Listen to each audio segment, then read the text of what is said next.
যার সহিত রাষ্ট্রপতি জিয়া রহমানের চীন সফরের মধ্য দিয়ে সূচিত হয়েছিল এবং যা পরবর্তীতে দেশনেত্রী বেগম খালেদা জিয়ার প্রধানমন্ত্রিত্বকালে সফরের মাধ্যমে আরো ঘনিষ্ঠতর হয়েছে। প্রতিটি বৈঠকে চীনা নেতৃবৃন্দ বাংলাদেশ চীন সম্পর্কে উন্নয়নে এই দুই ব্যক্তিত্বের অবদান সসম্মানে ব্যক্ত করেছে। বিশেষ করে চীনের কমিউনিস্ট পার্টির পলিটিক্যাল ব্যুরো সদস্য ন্যাশনাল পিপলস কংগ্রেসের স্থায়ী কমিটির ভাইস চেয়ারম্যান লি হংসং এর সাথে গ্রেট হল অফ পিপল অনুষ্ঠিত বার্ষিক সভায়, যেখানে তার সাথে আরো উপস্থিত ছিলেন কমিটির গুরুত্বপূর্ণ নেতৃবৃন্দ। এ সময় আমাদের জাতীয়ভাবে এক চীন নীতির প্রতি আমাদের দলীয় অবস্থান আমরা অত্যন্ত দৃঢ়ভাবে উচ্চারণ করেছি।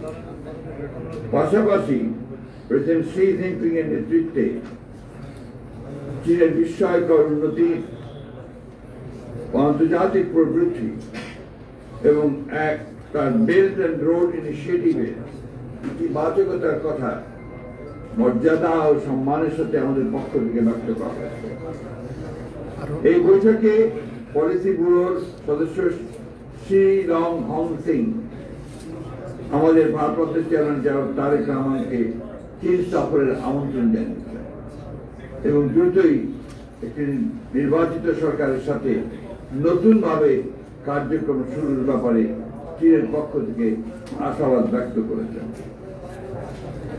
বৈঠকে বাংলাদেশের অবকাঠামো উন্নয়নে পরীক্ষিত বন্ধু রাষ্ট্র হিসাবে চীনের অবদান সমূহ আমাদের পক্ষ থেকে ধন্যবাদের সাথে উল্লেখ করা হয়েছে এবং ধারাবাহিকতায় আগামীতে ডিজিটাল প্রযুক্তি, সেমিকন্ডাক্টর, নবায়নযোগ্য জ্বালানি, মেডিকেল ও উচ্চ স্বাস্থ্য সেবা, উচ্চ শিক্ষা, যোগাযোগ, আধুনিক কৃষি প্রযুক্তি, এসএমই বিজনেস, ব্লু ইকোনমি, উন্নত প্রযুক্তি হস্তান্তরের ক্ষেত্রে চীনের অধিকতর ভূমিকা রাখার আহ্বান জানানো হয়েছে।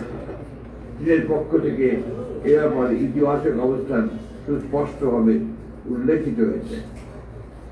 কূটনৈতিক সম্পর্ক স্থাপনের সুবর্ণ জয়ন্তী উপলক্ষ করে আমরা এর অধিকতর প্রায়োগিক দৃষ্টান্ত দেখার অপেক্ষা রয়েছি।